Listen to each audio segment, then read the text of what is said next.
નમો અરિહંતાણં નમો સિદ્ધાણં નમો વાયરિયાણં નમો ઉવધ્યાયાણં નમો લોહે સવ્યસાહું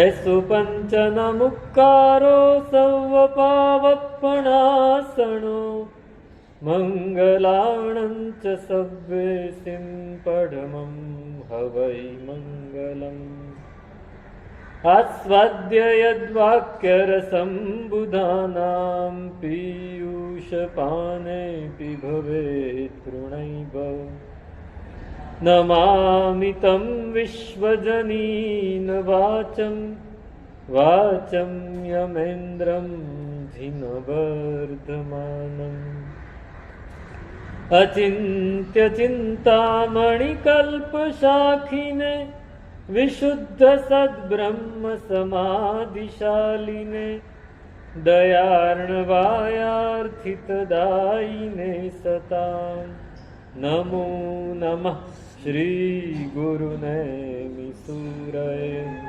નમો નમઃ શ્રી ગુરુનૈમિસૂરય નમો નમઃ શ્રી ગુરુનૈમિસૂરય.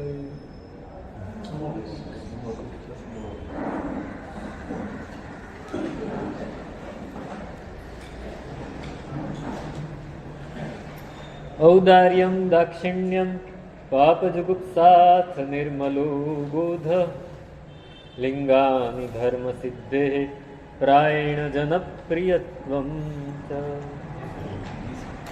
અનંત ઉપકારી અરિહંત પરમાત્માનું ધર્મશાસ્ત્ર એ આપણને મળે છે.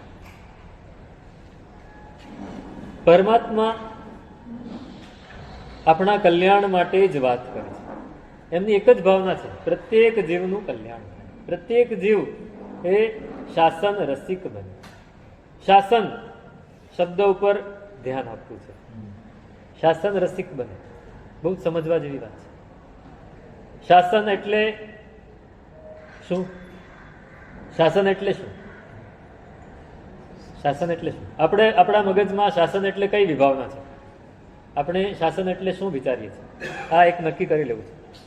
શાસન રસિક પરમાત્માને ભાવના છે કે આપણને બનાવવા છે, અને આપણે અહીં સુધી આવી ગયા છે. હવે શાસન આપણને ગમે છે, પણ શાસન એટલે શું પેલા એ નક્કી કરવું છે. What is the meaning of શાસન? ધર્મ. ધર્મ અને શાસન એક જ સમજી લો. પ્રવચન, ધર્મ, શાસન બધા એક જ. પણ એ શું? શાસન એટલે શું? ભગવાનની આજ્ઞાનું પાલન કરવું. ભગવાનની આજ્ઞાનું પાલન કરવું એકદમ પરફેક્ટ વાત છે. આપણે કંઈક જુદા અર્થમાં લઈ જઈ રહ્યા છીએ. અત્યારે અહીંયા હું આવ્યો ને એ દિવસે પણ એક ભાઈ મારી પાસે આવ્યા અને મને વંદન કરીને કે સાહેબ વાસ્તક્ષેપ કરો, આશીર્વાદ આપો કે હું શાસનની કંઈક સેવા કરી શકું. કંઈક વિભાવના બદલાઈ જાય છે. શાસનની સેવા કરવી એટલે પરમાત્માની આજ્ઞાની સેવા કરવી છે. આ જે આપણે પરિસ્થિતિ, આપણે જે માળખું ઊભું કર્યું છે, આ માળખું છે. ઉપાશ્રય છે, દેરાસર છે, આંબેલ ખાતું છે, ગુરુ ભગવંતો પધારે છે, અહીંયા બધા ધર્મ આરાધના કરવા આવે છે. આખું એક માળખું ઊભું કર્યું છે. એ શાસન પામવાની એક પ્રક્રિયા છે. એ પ્રક્રિયાને આપણે શાસન માની લીધું, વાંધો નથી. કારણ કે કાર્યમાં કારણનો ઉપચાર થઈ શકે. કાર્ય કારણ ભાવ છે. આ પ્રક્રિયાથી આપણે શાસન સુધી પહોંચી શકીએ. માટે પણ આપણે અહીં જ અટકી જઈએ છીએ. આપણે અહીંયા જ અટકી જઈએ છીએ. સાહેબ શાસન માટે કંઈક કરી છૂટવું છે. શાસન માટે કરી છૂટવું એનો મતલબ શું? શાસન માટે કરી છૂટવું છે એનો મતલબ શું? હા, પણ અત્યારે આપણે શું વિચારીએ છીએ? આ તો તમે બરાબર વાત કરી, વિધાન વ્યાખ્યા એકદમ સરસ. પણ આપણે અત્યારે શું વિચારીએ? દેરાસરને પોષણ મળે, ઉપાશ્રયને પોષણ મળે. આપણી ફરજ છે આ સમાજ પ્રત્યે, આ સંઘ પ્રત્યે, એ આપણે અદા કરવા માટે આપણે આપણા તરફથી કંઈ પણ યોગદાન આપી શકીએ. શારીરિક, આર્થિક, આપણી બુદ્ધિનું કંઈ પણ યોગદાન આપી શકે એને આપણે શાસનની સેવા માનીએ છીએ. બરાબર છે? એ શાસનના કોઈ પણ અંગની સેવા આપણે કરીએ, પણ એની સાથે એક ફરજ રહી જાય છે. એક ચિંતકે બહુ સરસ વાત કરેલી કે ડ્યુટી ટુવર્ડ્સ નેશન. આપણે આ ભારત દેશમાં રહીએ છીએ તો આપણી ભારત દેશ પ્રત્યે કોઈક ફરજ છે. પછી આપણે મહારાષ્ટ્ર રાજ્યમાં રહીએ છીએ તો ડ્યુટી ટુવર્ડ્સ સ્ટેટ.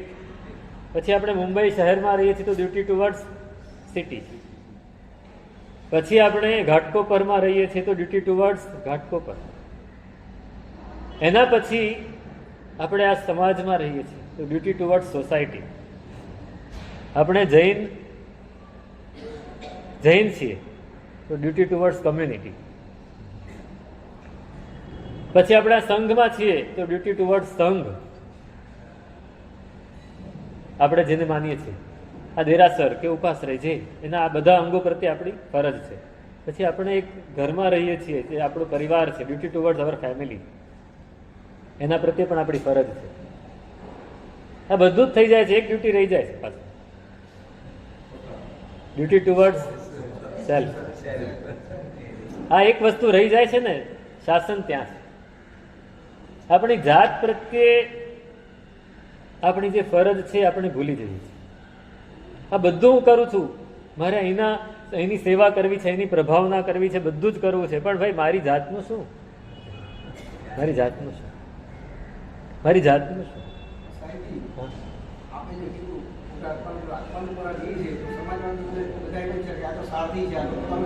સ્વાર્થી, પરમાત્માએ કહ્યું સ્વાર્થી બનો.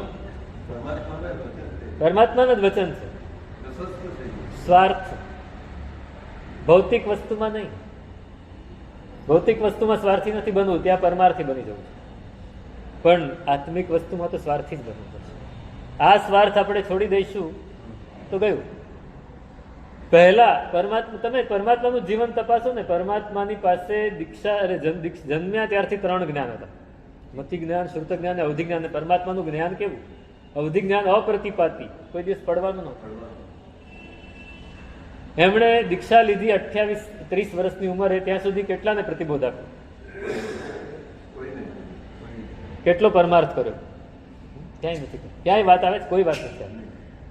દીક્ષા લીધી પછી 12.5 વર્ષ ચોથું જ્ઞાન પણ હતું. હવે દીક્ષા લીધી એ જ દિવસે ચોથું જ્ઞાન પણ થયું.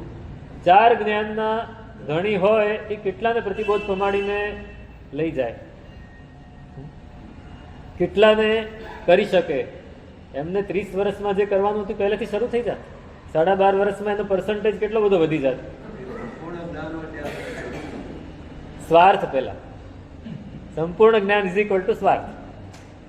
પહેલા હું મારા પગ ઉપર ઊભો થઈ જાઉં, પછી જ બીજાને ઊભા કરું. આપણે તો આપણા ઠેકાણા નથી ને બીજાનું કરવા નીકળી પડ્યા છે. બહુ સમજવા જેવી વાત છે. આ કરવાનું છે, પણ એની સાથે પહેલા આપણું કરીને પછી કરવાનું છે. હું સ્થિર થવું, બીજાને સ્થિર પછી કરી શકું? હું જ્યારે સ્થિર ન હોઉં તો બીજાને ક્યાંથી સ્થિર કરી શકું? શાસન, આ સમજવા જેવી વાત છે. શાસન એટલે આજ્ઞા, બરાબર છે. શાસન એટલે બીજું બધું જ બરાબર છે. આજ્ઞા, પરમાત્માની આજ્ઞા શું છે? આકાલ નિયમ આજ્ઞા તે હેયુ ઉપાદેય ગોચરા. પરમાત્માની એક જ આજ્ઞા છે, હે એને ઉપાદેય સમજી. આશ્રવ સર્વથા હેય ઉપાદેય. આશ્રવ કોઈ પણ રીતે, જુઓ સર્વથા લખ્યું છે, પુણ્ય પણ નથી બાંધવાનું. આપણે વિચારીએ પુણ્ય બાંધી લઈએ તો ચાલશે, નહીં. સંવર કરો.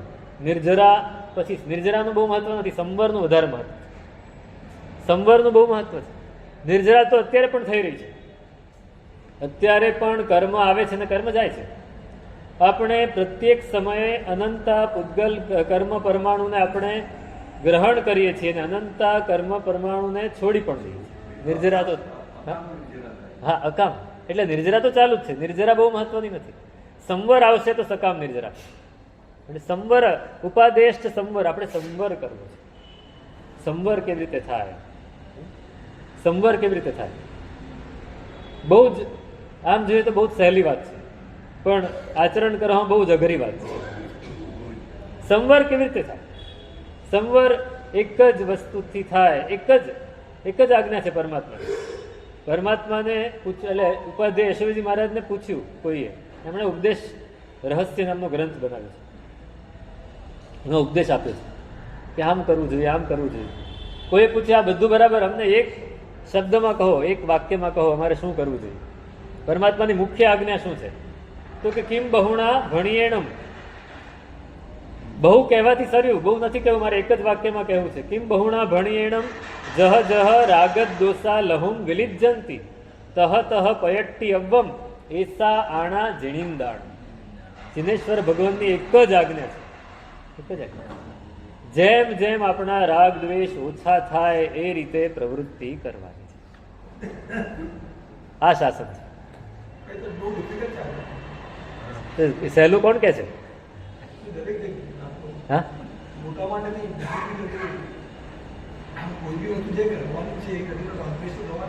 એટલે જ ને રાગ દ્વેષ ન થાય તો જ શાસનની આરાધના થશે. રાગ દ્વેષ જેમ ઓછા થશે એમ શાસન આપણને વધારે ને વધારે મળતું જશે. શાસનને આપણે વધારે ઓળખી જઈશું. નહીંતર શાસન નહીં રહે તો વહીવટ રહેશે, વહીવટ રહી જશે, મેનેજમેન્ટ રહી જશે. એ મેનેજમેન્ટ તો આપણા કરતાં વધારે સારું સ્વામિનારાયણ વાળા કરે છે, આપણા કરતાં વધારે સારું ધરમપુરમાં થાય છે મેનેજમેન્ટ. નહીં, સમજવા જેવી વાત આ છે કે આપણા રાગદ્વેષ કેટલા ઓછા થયા. માળખું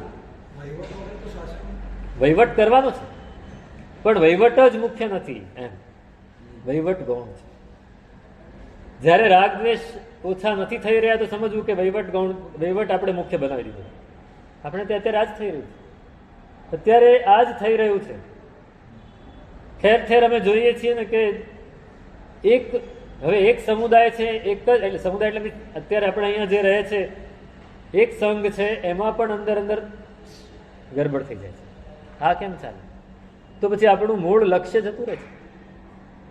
પરમાત્માએ જે લક્ષ્યથી પરમાત્માએ તીર્થંકર નામકરણ બાંધ્યું ને આપણને આ માર્ગે ચડાવ્યા, એ લક્ષ્ય તો એક બાજુ જતું રહેશે. પણ સંઘ અને શાસનના કાર્ય શું? પૈસા ખર્ચવાથી જ થાય, ઝઘડા કરવાથી જ થાય, આપણે હુંસાતુસી કરવાથી જ થાય. એ બધું એકવાર જ્યારે ગૌણ કરી દઈએ છીએ ને, અને જ્યારે આપણે મૂળ આપણું તેજ નથી, આપણે સાધના નથી કરી, શાસનને બરાબર સમજ્યા નથી, એટલે આપણું તેજ નથી, એટલે આપણે એના પર ફોકસ થઈ ગયા છે. આપણે ફોકસ, આપણું કેન્દ્રીકરણ બદલાઈ ગયું છે. આપણું કેન્દ્ર શું છે પકડવું પડશે. સંઘ અને શાસન બહુ જ જરૂરી છે, પણ એના કરતા વધારે જરૂરી રાગ દ્વેષ ઓછા કરો.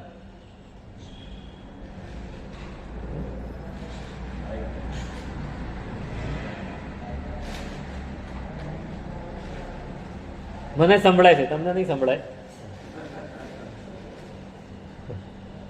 રાગ દ્વેષ ઓછા કરવા એ વધારે જરૂરી છે. હવે મૂળ લક્ષ્ય જ સમૂળગું નીકળી જાય અને પછી આપણે ગમે એટલું કરીએ. જૈસે પાગ સિરે કોઈ બાંધે પહેરાના નહીં લંગોટી. ઉપાધ્યાયજી મહારાજે બહુ સરસ વાત કરી છે કે જૈન કહો ક્યું હોવે પરમ ગુરુ, જૈન કહો ક્યું હોવે. જૈન કેવી રીતે બને? એમાં એમણે બહુ સરસ વાત કરી કે માથે સરસ પાઘડી બાંધી દીધી, પણ નીચે પહેરવા માટે લંગોટી જ નથી. એવું થઈ ગયું. આપણે સંઘ અને શાસનનું કામ કરવા માટે માથે પાઘડી સરસ બાંધી દીધી, પણ મૂળ જ નથી નીચે. એનું શું? આ સમજવા જેવી વાત છે. તો ધર્મ આપણને મળ્યો છે, શાસન મળ્યું છે, આનેમાં આપણે લક્ષ્યને ચૂકી જઈએ છીએ, આપણે સાઈડ ટ્રેક થઈ જઈએ છીએ, મૂળ રસ્તા ઉપર જવાને બદલે બીજે જતા હોઈએ છીએ. આ સમજવું છે. એ જ્યાં સુધી નહીં સમજાય ત્યાં સુધી આપણે ક્રિયા કરી લઈશું. એટલે હું રોજ 3 દિવસથી આ જ વાત કરું છું કે આપણે ક્રિયા કરી લઈએ છીએ, એના હાર્દ સુધી નથી પહોંચતા.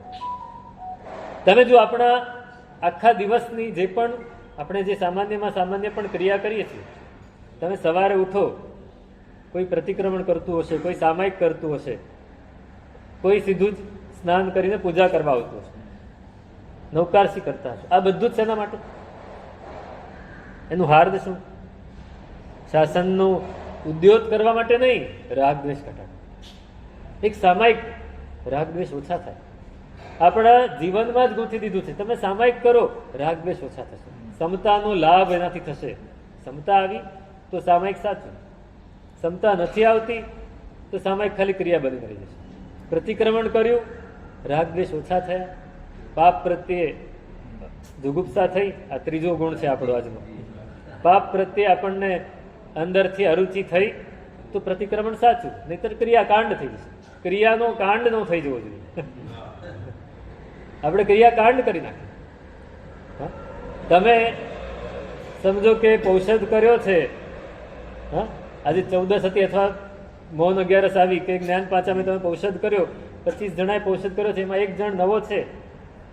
એ નવી વ્યક્તિને માતૃ જવું છે, માતૃ જઈને પાછો આવે છે, અને એમને બેસી જાય. તમે શું કહેશો? એરિયાવાઈ કરી. એરિયાવાઈ કરવી એટલે શું? આ સમજો કે એ જતા આવતા ત્યાં જે પણ પરઠવ્યું છે એમાં કંઈક જીવોની વિરાધના કરી છે, માટે એનું આલોચના કરવાની છે. એરિયાવાઈ જરૂરી છે, પણ એરિયાવાઈ કરી એટલે શું? તો એટલે સૂત્ર બોલી ગયા, લોગસનો કૌશક થઈ ગયો, લોગસ બોલી ગયા, ગમણે બોલી ગયા, પણ કાંઈ એને ખબર તો પડી જ નથી કે એરિયાવાઈ શેના માટે કરી. આ કાંડ બની ગયો, આ ક્રિયાકાંડ થઈ. એરિયાવાઈ કરવી જ પડે, પણ એરિયાવાઈ શેના માટે સમજ્યા ખરા? એ ક્રિયાવાઈ કરીએ અને આપણે શાંત થઈ જઈએ. તમે એ ક્રિયાવાઈ કરો એટલે એક લોગસનો કૌશક આપણે કરીએ છીએ. હકીકતમાં 25 શ્વાસનો કૌશક કરવાનો. આપણે શું બોલીએ છીએ? ઠાણેણમ, મોણેણમ, જાણેણમ, અપાણમ. સ્થાન, હું સ્થિર રહીશ. મૌન, હું બોલીશ નહીં. ધ્યાન, હું મનમાં વિચાર પણ નહીં કરું. તમે 25 શ્વાસ સુધી મનમાં વિચાર પણ ન કરો તો કેટલી શાંતિ થઈ જાય, મન કેટલું શાંત થઈ જાય. અને પછીની જે ક્રિયા થાય એ કેવી સરસ થાય. પછી સ્વાધ્યાય કરીએ તો કેવો સરસ થાય. આ સમજવાને બદલે આપણે એને ક્રિયાકાંડ બનાવી દીધું. સાહેબ આ દેરાસર જાય પણ ચૈત્યાનંદ નથી કરતો. બહુ સરસ, ચૈત્યાનંદ નથી કરતો, પણ ચૈત્યાનંદ તમે કરો છો, શેના માટે કરો છો? સાહેબ ભગવાને કહ્યું છે માટે. ભાવ વધે છે ચૈત્યાનંદ કરતા? મેં હમણાં જ પૂછેલું ત્યાં, તમે ચૈત્યાનંદ કરતા હો, તમે અષ્ટપ્રકારી પૂજા કરી, પાટલા ઉપર સાથીઓ, ફળ, નૈવેદ્ય બધું મૂકી દીધું, પછી તમે ત્રીજી નિશી બોલો છો, પછી તમે ચૈત્યાનંદ કરો છો શરૂ, તમે ચૈત્યાનંદ શરૂ કરો છો અને તમે હું થોડું બોલી રહ્યા હો અને કોઈક આવીને પાટલો ઉપાડી જાય તો શું થાય? હે મૂકી દે, હમણાં હજી હું ચૈત્યાનંદ કરું છું. પણ ચૈત્યાનંદ કરે છે ભાઈ, તું ત્રીજી નિશી બોલી દીધી, હવે તારે દ્રવ્ય પૂજા સાથે શું લેવા દેવા? નહીં, હું કરું ત્યાં સુધી અહીં જોવું જોઈએ. હવે એની સામે ચૈત્યાનંદ કરે છે કે ભગવાનની સામે? કોની સામે? ભગવાનની સામે. હવે તમે ત્રીજી નિશી બોલી દીધી છે, ભૂલી જાઓ, બધું જ ભૂલી જાઓ. પહેલી નિશી બોલી દીધી, સંસારની વાત ભૂલી જાઓ, રાગ દ્વેષ ઘટાડો. બીજી નિશી બોલી દીધી, દેરાસરની ક્રિયાઓ પણ ભૂલી જાઓ. અને ત્રીજી નિશી બોલી દીધી, પૂજાઓને પણ ભૂલી જાઓ.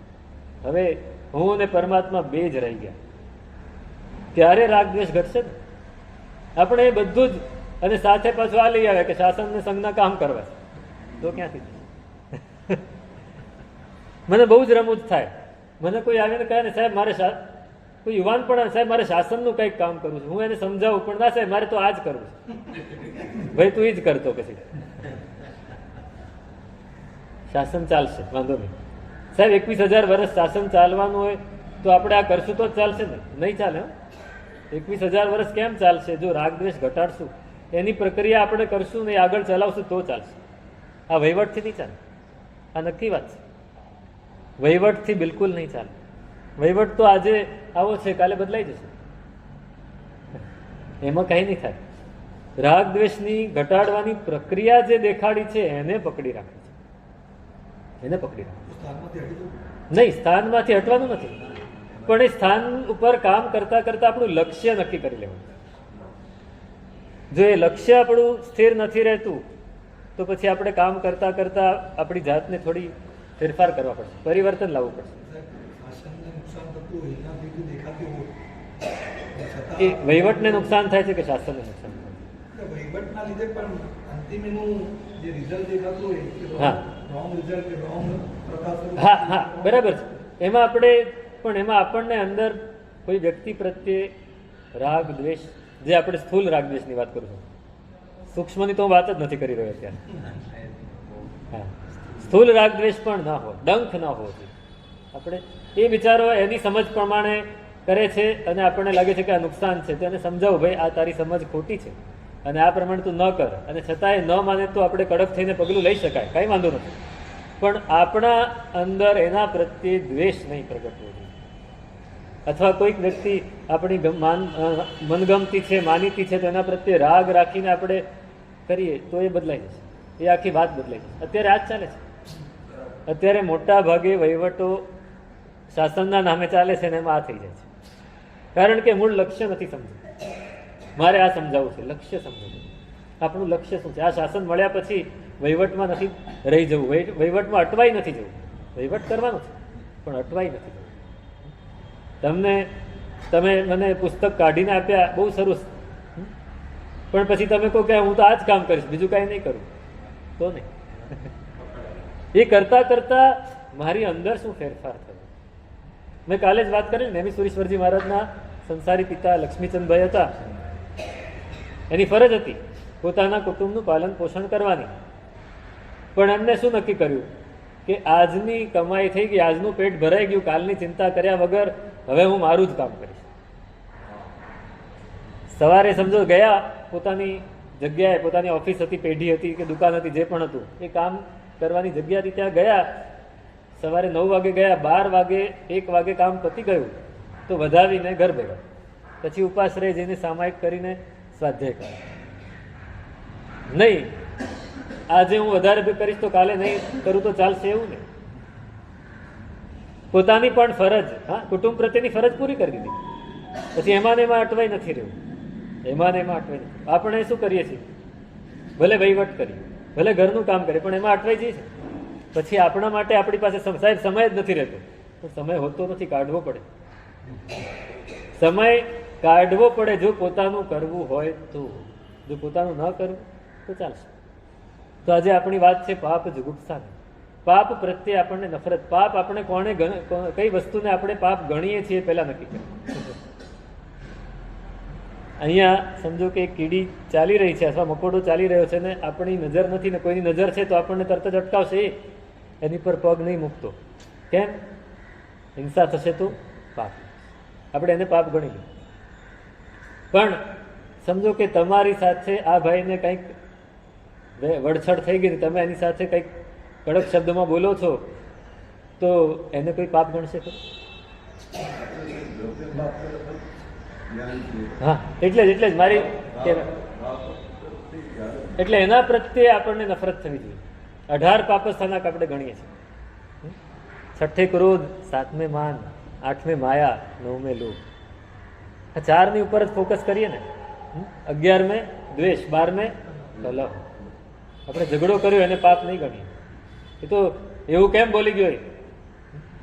13 અભ્યાખ્યાન, કોઈની ઉપર આપણને ખબર નથી ને આપણે કોઈના ઉપર આક્ષેપ કરી દીધો. અરે મેં સગા કાને સાંભળ્યું છે. સગા કાને નહીં, સગા આંખે જોયું હોય તો એ ખોટું હોઈ શકે. બહુ સરસ દાખલો, સૂફી કથા છે. એક માણસ દરિયા કિનારે ફરવા નીકળ્યો, બીચ ઉપર ફરતો તો ત્યાં એને પોતાનો એક પરિચિત વ્યક્તિ હતી, એને જોઈ. માણસ બીજો પોતાનો મિત્ર જ હતો. એ ત્યાં કોઈક સ્ત્રી બેઠેલી, સ્ત્રીના ખોળામાં એ સૂતો હતો, બાજુમાં એક બોટલ પડેલી. તરત જ શું થાય? અનુમાન. મેં સગી આંખે જોયું છે ને. એટલે એને થયું કે આ માણસ આટલો સરસ, આમ તો બહુ સરસ દેખાવ કરે છે, આ સ્ત્રીના ખોળામાં સૂતો છે અહીંયા બીચમાં, જાહેરમાં, અને બાજુમાં બાટલો પડે છે પાછો. એટલે આ દારૂ પણ પીવે છે ને આ ખોટા માર્ગે છે. એટલે એની બાજુમાંથી નીકળ્યો પણ એને બોલાવ્યો નહીં. આની સાથે શું વાત કરવી? નીકળી ગયો. એ થોડે દૂર ગયો છે ને અચાનક બીચમાં ઘણા બધા લોકો હતા દરિયા કિનારે. અચાનક બૂમ પડી કે દોડો દોડો, એક બાળક તણાય છે. બધાય જુએ પણ કોઈની હિંમત નહોતી કે એમાં કૂદીને તરીને પેલા બાળકને પકડી લાવે. એમાં આજે માણસ સૂતો હતો એ ઉઠીને ભાગ્યો, ઉઠીને સીધો કૂદી પડ્યો, તરીને પેલા બાળકને બચાવીને લઈ આવે, એની માતાને સોંપી દીધું. બધા એના વખાણ કરવા માંડે, બધા એની અનુમોદના કરવા માંડે, એપ્રિશિએટ, ભાઈ બહુ સરસ તમે કામ કર્યું. પેલો ભાઈ પણ આવી ગયો કે તમે બહુ સરસ કામ કર્યું. કે મેં બહુ સરસ કામ કર્યું પણ તે સારું ના કર્યું. તો કે મેં શું સારું ના કર્યું? તે મારી પર નજર નાખીને સીધું મનમાં ધારી જ લીધું ને કે હું ખોટું કામ કરી રહ્યો છું. તે જોયું ખરું આ સ્ત્રી કોણ છે? એ મારી માતા છે. આજે મારી માતાએ મને કહેલું કે આપણે બહાર ફરવા જઈએ, તું મને સાથે લઈ જા. તેની સામે જોયા વગર તે કહી દીધું, વિચારી લીધું. અને પાછું બાજુમાં બોટલ પડી હતી, પાણીની બોટલ હતી. મારી માને બહુ તરસ લાગે એટલે પાણીની બોટલ લઈને આવે. નજરે જોયેલું પણ ખોટું હોય છે. આપણે ઘણીવાર આવું કરી લેતા હોઈએ છીએ. કોઈની પર આક્ષેપ કરી દેતા હોઈએ છીએ. હા, 14 પૈશૂન્ય, કોઈની વાત કોઈને કરી દેતા. આને પાપ નથી ગણતા. પરપરી વાત, બીજાની વાત કરવી, પંચાયત કરવી, એને મોટું પાપ, સૌથી મોટામાં મોટું પાપ એ ગણવાનું, નિંદા. પણ આપણે બહુ જ સહેલાઈથી કરી દઈએ. અને ક્યાં પાછું અહીંયા મળ્યા હોય. અમને ઘણા લોકો, ઘણા બહેનો, ઉંમરવાળા, સાહેબ એવો વાસ્તક્ષેપ નાખી દો કે અમે રોજ દેરાસર જઈ આવી શકીએ. પછી કેમ દેરાસર જવું છે સાહેબ? ત્યાં બીજા મળે ને. ઘણી વાર અમારી સામે બેસી ન શકતા હોય, ઉભા રહેતા હોય, ખુરશી ઉપર બેસે, પણ ત્યાં દેરાસરની બહાર અડધો કલાક ઉભા રહી જાય ને વાતો કરતા કરતા, તો એ ખબર નથી પડતી. પરપરિવાર, એને પાપ નથી ગણતું. પાપ પ્રત્યે નફરત થવી જોઈએ, પાપ પ્રત્યે જુગુપ્સા થવી. આપણે 7 લાખ પહેલે પ્રાણાતિપાત બોલીએ ખરા, પણ એ તો નાના બાળકે બોલવાનું હોય ને. આપણે ખાલી મિચ્છામી દુક્કડમ થઈ જાય. બહુ સમજવા જેવી વાત છે. બહુ મહત્વનું સૂત્ર છે આ 2 સૂત્ર જે મૂકેલા છે ને. પહેલે પ્રાણાતિપાત, હવે 18 પાપસ્થામાં આપણે આખા દિવસમાં સતત કરતા હોઈએ છીએ, સતત કરતા હોઈએ. અને આપણે પાપ જ નથી ગણતા. આપણે શું ગણીએ? સાહેબ આખો દિવસ ચૂલાનું, બહેનો કે મને, સાહેબ આખો દિવસ ચૂલાનું કામ હોય, પાણીનું કામ હોય, અમે કેટલા પાપ કરીએ, અમે આમાંથી ક્યારે છૂટશું? અરે એનાથી તો બહુ જલ્દી છૂટી જવાશે. એનાથી બહુ વાંધો નહીં, કારણ કે મનમાં, આપણા મનમાં દયા છે, આપણા મનમાં નિર્દયતા નથી, નિર્દોષ પરિણામ નથી, આપણે કોમળ પરિણામ છે. એટલે આપણે એનાથી તો ચોક્કસ બચી શકીશું. પણ આનાથી બચવાનું છે, આનાથી બચવાનું છે. કોઈની નિંદા કરવાથી બચવાનું છે, કોઈની ખોદણી કરવાથી બચવાનું છે, મનમાં પણ કોઈના પ્રત્યે દ્વેષ રાખવાથી બચવાનું છે. રાગ અને દ્વેષ મનમાં કેટલા બધા કરી લઈએ. આપણે જૂઠું કેટલું બોલતા હોઈએ. વૃષાવાદ, માયા વૃષાવાદ. હું એકદમ સામાન્ય દાખલો આપું. તમે અહીંથી રસ્તામાં નીકળ્યા છો અને રસ્તામાં તમારું કોઈક ઓછા પરિચિત, આમ પરિચિત છે પણ બહુ ઓછું, ક્યારેક જ મળતા હોય એ વ્યક્તિ મળે અને તમને પૂછે, ભાઈ કેમ છે ભાઈ, બધું બરાબર છે ને? અરે બધું જ સરસ છે, એકદમ બધું સરસ ચાલે છે, કુટુંબમાં પણ સારું છે, દીકરા પણ સરસ, ઓફિસ બિઝનેસ પણ સરસ ચાલે છે. આ પહેલી વ્યક્તિ મળી. થોડા આગળ ગયા અને થોડી વધારે પરિચિત વ્યક્તિ મળી, કોઈ મિત્ર છે. એ પૂછે, ભાઈ કેમ છે? કે આમ તો બધું સારું છે, પણ થોડી થોડી આ તકલીફ છે, થોડી તબિયતમાં સારું નથી રહેતું, બિઝનેસમાં થોડું તકલીફ છે. અને ત્રીજી વ્યક્તિ છે જે એકદમ અંગત મિત્ર છે, એ મળે તો, અરે જવા દે ને યાર, આ રોજના ઝઘડા છે ઘરમાં, ભાભી માનતી નથી, દીકરો સામું બોલે છે, બિઝનેસમાં ઓલો માણસ કામ નથી કરતું, પેમેન્ટ આવતું નથી. કઈ જગ્યાએ આપણે સાચા?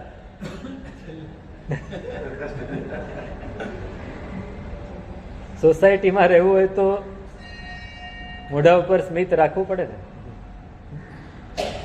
સમજવા જેવી વાત છે. આપણે પ્રતિક્રમણ કરીએ, આપણે કોઈ પણ ક્રિયા કરીએ, એનાથી ફાયદો આ થવો જોઈએ. ધર્મ ક્રિયા કરી છે તો ઉદારતા તો આવે, સરળતા આવે, સાથે પાપ પ્રત્યે નફરત થાય, પાપ પ્રત્યે તિરસ્કાર થાય, પાપ પ્રત્યે ઘૃણા જાગે. એ જ્યારે જાગશે ને ત્યારે ધર્મ આપણા જીવનમાં અવતરશે. ધર્મને અવતારવો છે. ધર્મ મળી ગયો છે પણ હજી ઉતર્યો નથી, એને ઉતારવો છે. શાસન એને અંદર પ્રગટાવવું છે. શાસન બહાર નથી ક્યાંય, બહાર છે એનું માળખું છે, પણ એનો માલ તો અહીંયા અંદર જ પડેલો છે. એને અંદરથી ધર્મ ચિત્ત પ્રભવ, હરિભદ્ર સુરીમાં કહે છે, ધર્મ ચિત્તમાંથી ઉગે છે, બહારથી નથી આવતું. ઇટ્સ નોટ ઇમ્પ્લાન્ટેડ, ઇમ્પ્લાન્ટ નથી થતું, અંદરથી ઉગે છે. આપણે એ કરવું છે. અને ક્યારે થશે? જ્યારે ઉપરથી આ બધા આવરણ હટાવશું. હજી નડે છે કોઈ આવરણ ધુમાડાનું. ધુમાડો, ધુમ્મસ સતત ફેલાયા જ કરતું હોય છે. મોહનું ધુમ્મસ આપણે એમાં ને એમાં જ અટવાયા કરીએ છીએ. એને હલાવવું પડશે, થોડું સાફ કરવું પડશે. તમે રસ્તામાં જાઓ ને, ગાડીમાં જતા હો ને ધુમ્મસ હોય તો શું કરો તમે? વાઇપર, અને વાઇપરથી બી ન મેળ પડે તો અંદરથી તમે ઘસો, થોડું ગરમાવો કરો તો એ ધુમ્મસ જતું. પણ આપણે તો એ ધુમ્મસને જ ધર્મ માની લીધું. ત્યાં તકલીફ પડી જાય છે કે ના, આ બરાબર જ છે, આવું હોવું જ જોઈએ. પછી જો કોઈની ગાડી પર ધુમ્મસ ન હોય તો આપણને એમ થાય આ બરાબર નથી, આ બરાબર નથી. પાપ જુગુપ્સા, પેલા પાપ સમજવું પડશે. સમ્યક્ત્વના 5 લક્ષણ કયા છે ને, એમાં સૌથી પહેલું લક્ષણ છે ઉપશમ ભાવ. ઉપશમ ભાવ પદજી મહારાજ બહુ સરસ વાત કરી છે. લક્ષણ 5 કહ્યા સમકિત તણા, ધુર ઉપશમ અનુકૂળ સુગુણ નર. ઉપશમ એટલે શું? તો કે અપરાધી શું પણ નવી ચિત્ત થકી, ચિંતવીએ પ્રતિકૂળ સુગુણ નર. કરીએ નહીં, ચિંતન કરવાની તો વાત જ નથી.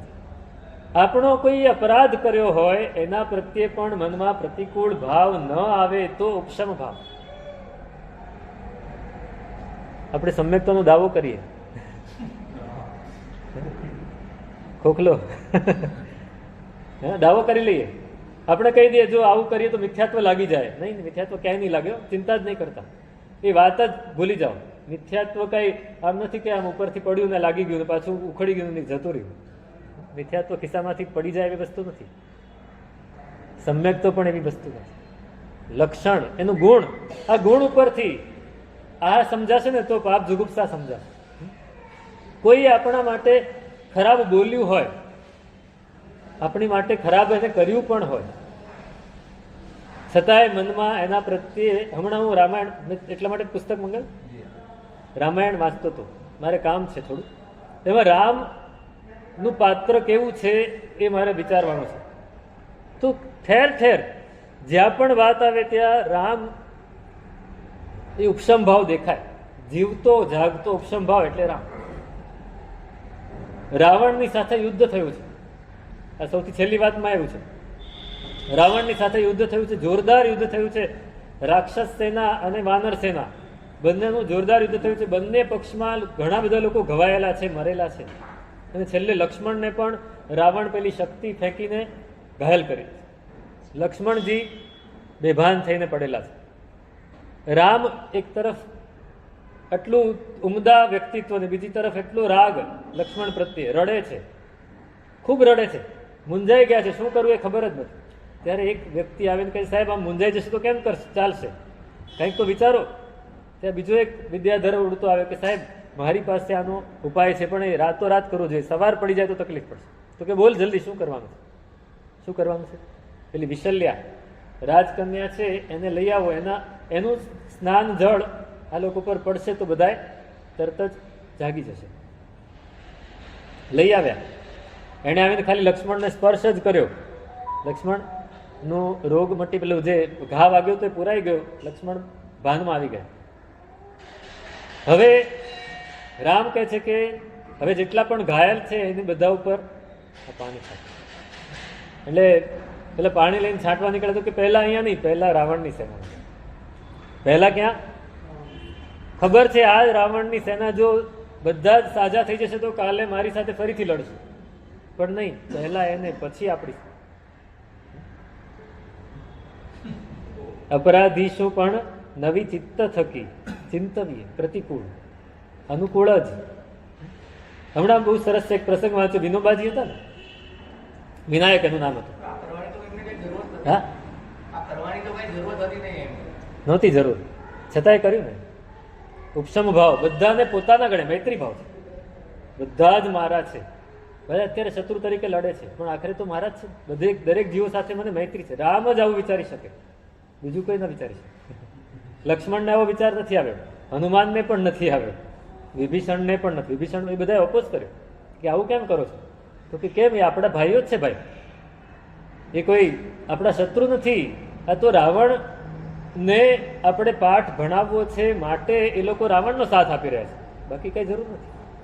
આ બહુ મોટી વાત છે. તો વિનોબાજીનો એક બહુ સરસ પ્રસંગ, વિનાયક એનું નામ, વિનિયો કહેતા એને. 6-7 વર્ષની ઉંમર, નાનપણમાં એની માતાના સંસ્કાર એવા, એના ઘરમાં છે ને ફણસનું ઝાડ છે. ફણસ આવે ને એ ફણસનું ઝાડ, ફણસ ઉગે આટલું હોય, પછી ધીમે ધીમે મોટું થતું જાય.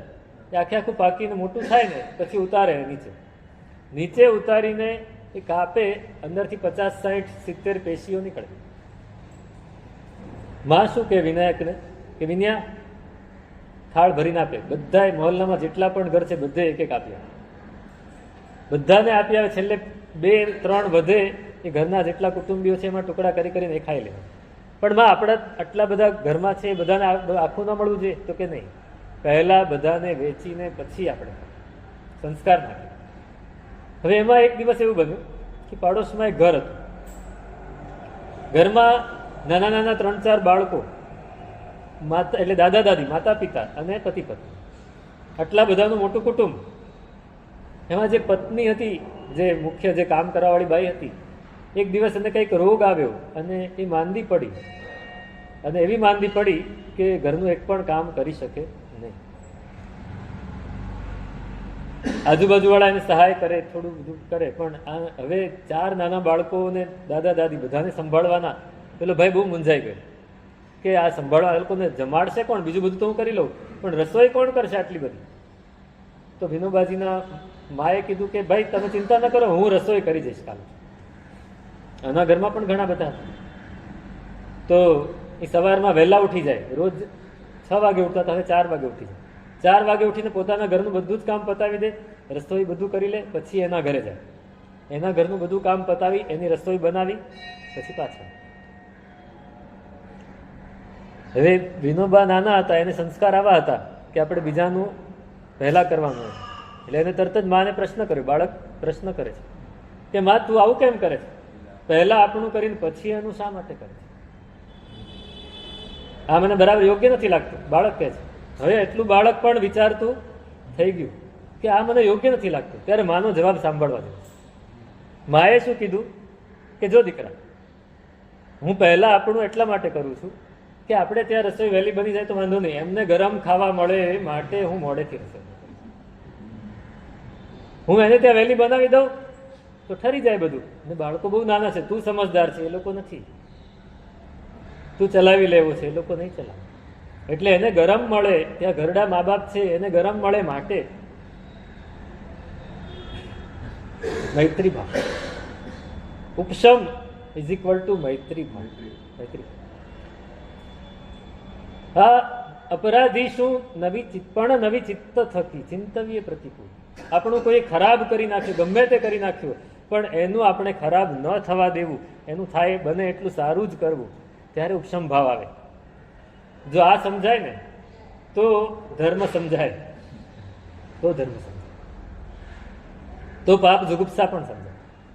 નહીંતર આપણે શું કરીએ?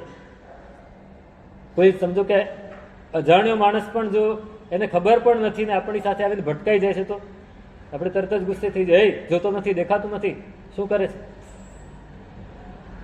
તો એ ઉપશમ ભાવ નહીં રહ્યો.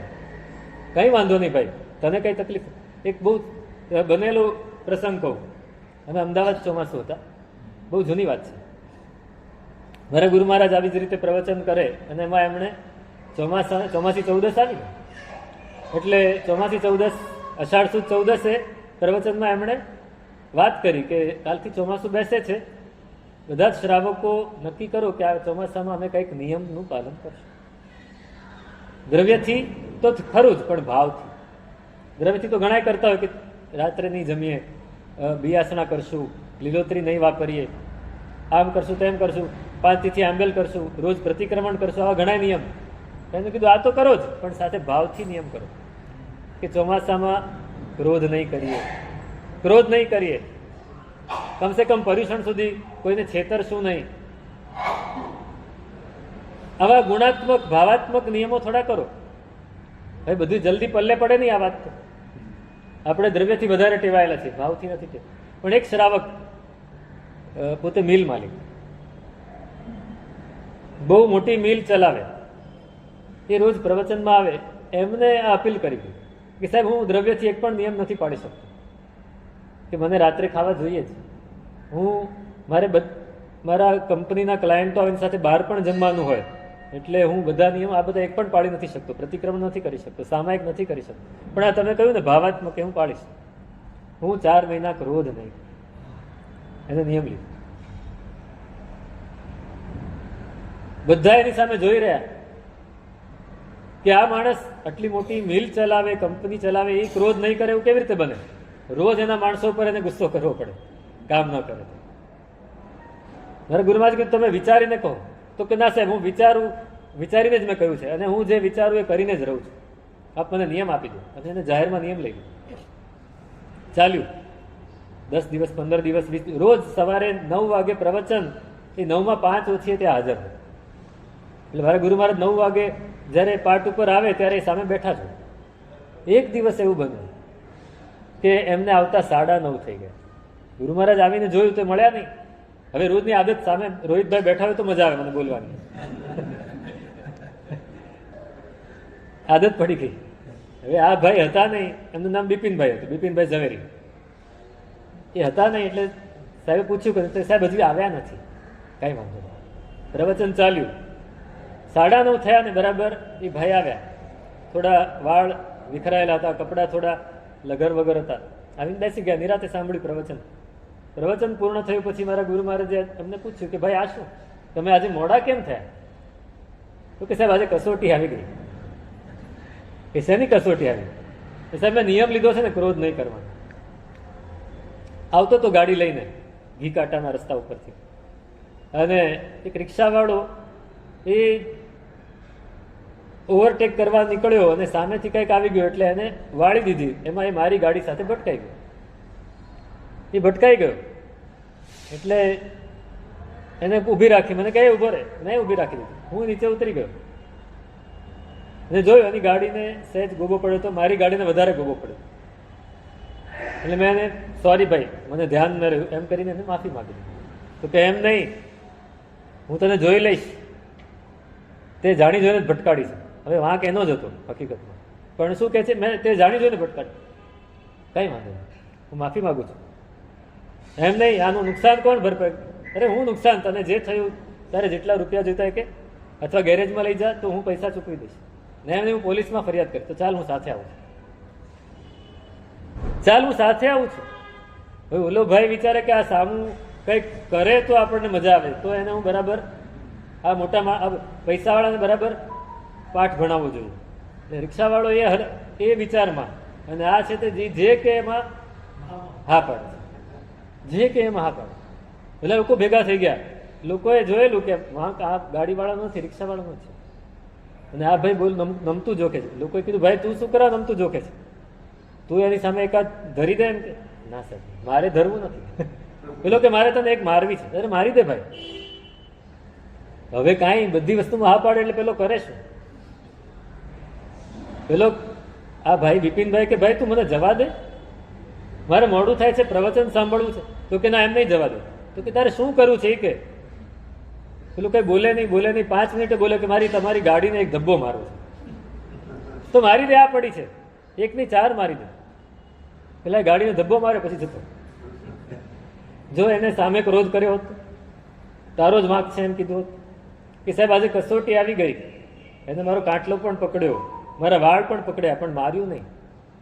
હું પોલીસ સ્ટેશન સુધા જવા તૈયાર હતો, પણ એ નહોતો તૈયાર, કેમ કે વાંક એનો આવી જાય.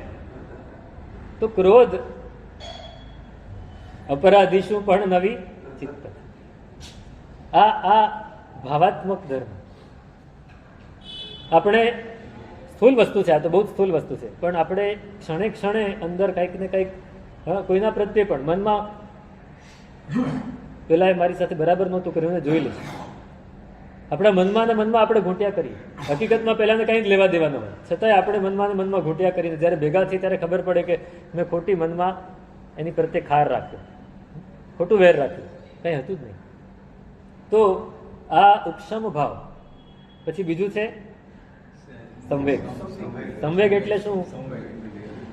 સુર નર સુખ જે દુઃખ કરી લેખવે, વંશે શિવ સુખ એક સુગુણ નર.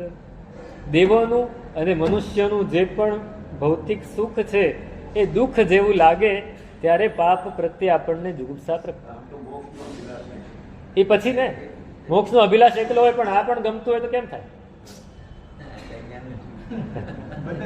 બંને સાઈડ પકડવા જઈએ તો એક ના આવે, એક પણ હાથમાં નહીં આવે.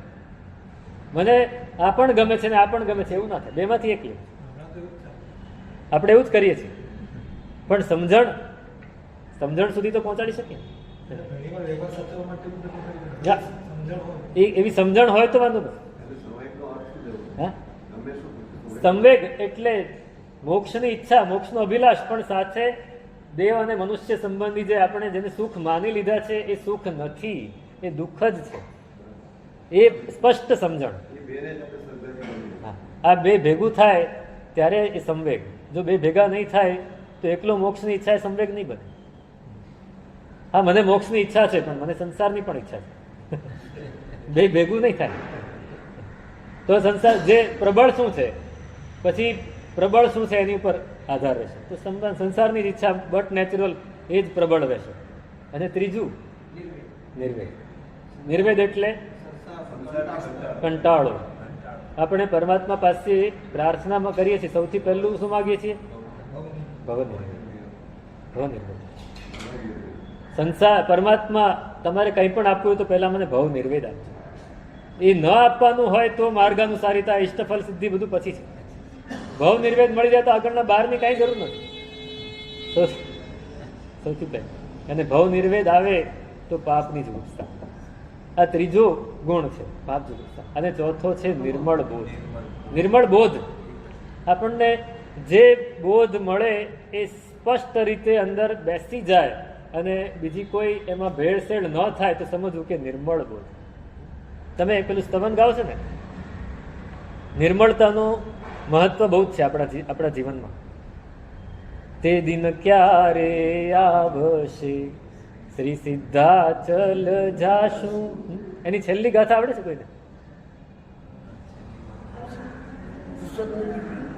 સૌથી છેલ્લી ગાથા. હા, ક્યારે નિર્મળ થશે. હા, ક્યારે નિર્મળ થશે. પરમાત્માની યાત્રા કરીને માગ્યું તો એક જ છે, ક્યારે નિર્મળ થશે. નિર્મળતા આપણા જીવન, અત્યારે આપણા જીવનનું લક્ષ્ય એક હોઈ શકે, નિર્મળતા. આપણે બીજું આગળ કદાચ ન વધી શકીએ પણ નિર્મળતા તો આવે છે. નિર્મળતા બહુ જ મહત્વની વાત છે. જો નિર્મળતા નહીં આવે તો આગળ નહીં વધી શકે.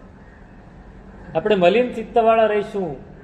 આટલી જે વાત કરી બધું જ મલિન ચિત્તની વાત છે.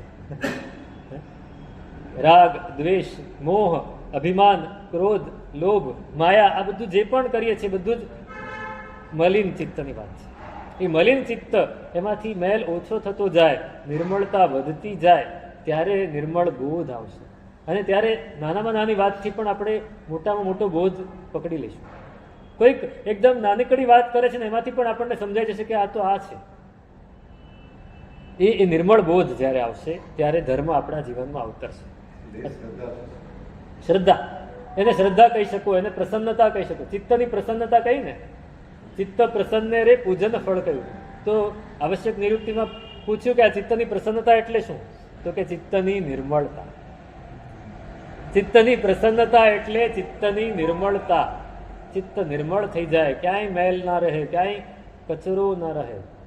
આપણી વિચારધારામાં પણ નહીં, આપણી વાણીમાં પણ નહીં, આપણા વર્તનમાં પણ નહીં. નિમિત્તોની વચ્ચે પણ આપણે,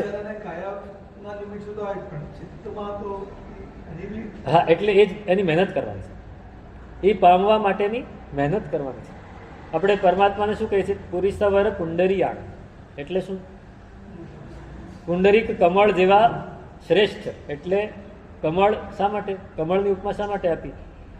કાદવમાં ઉગ્યું, પાણીમાં જન્મ્યું, છતાં એ બંને બહાર, એની પર તમે પાણીનું ટીપું આખી ધાર કરો તો એ પડે નહીં, નીકળી જાય.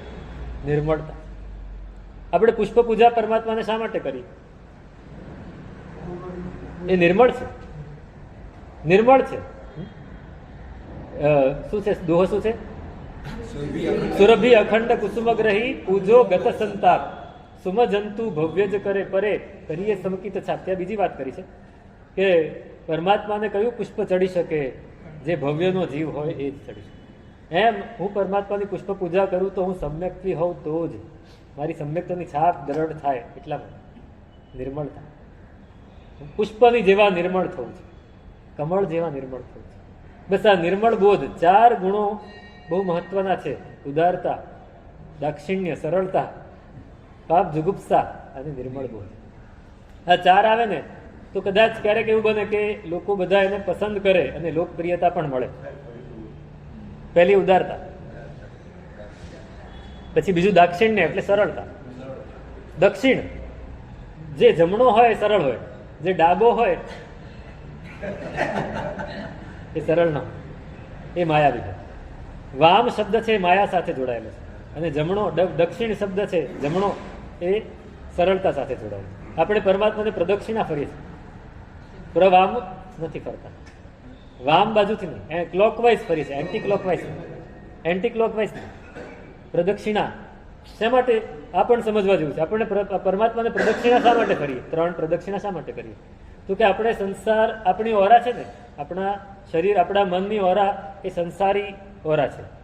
એ હંમેશા ડાબી બાજુ ઊંધું ચાલતું એ ચક્ર. પણ આપણે જ્યારે પરમાત્માની પાસે આવીને પ્રદક્ષિણા ફરીએ, 3 પ્રદક્ષિણા પરમાત્માની ઓરામાં આવી ગયા તો આપણી ઓરા પણ જમણી ચાલવાની છે.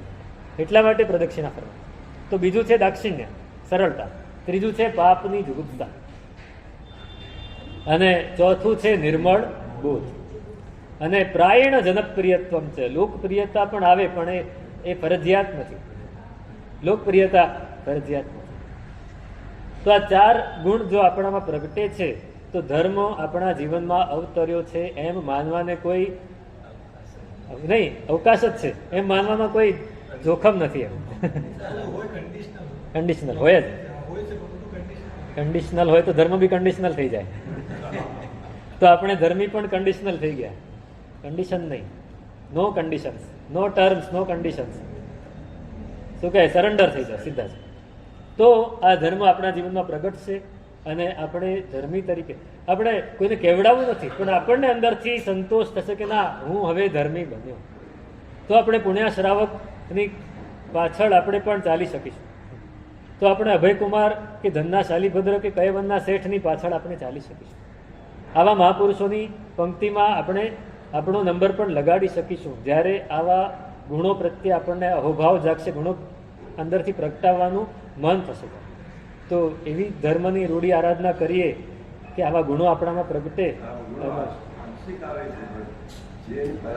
ઘણી વાર આંશિક પણ નથી હોતા, ઘણી વાર આપણે માની લીધે પણ હોય છે.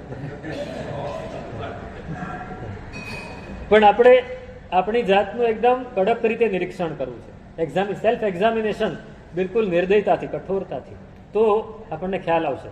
તો એ ગુણો આપણા જીવનમાં પ્રગટે અને ધર્મ પણ આપણા જીવનમાં અવતરે એવી મંગલ કામના.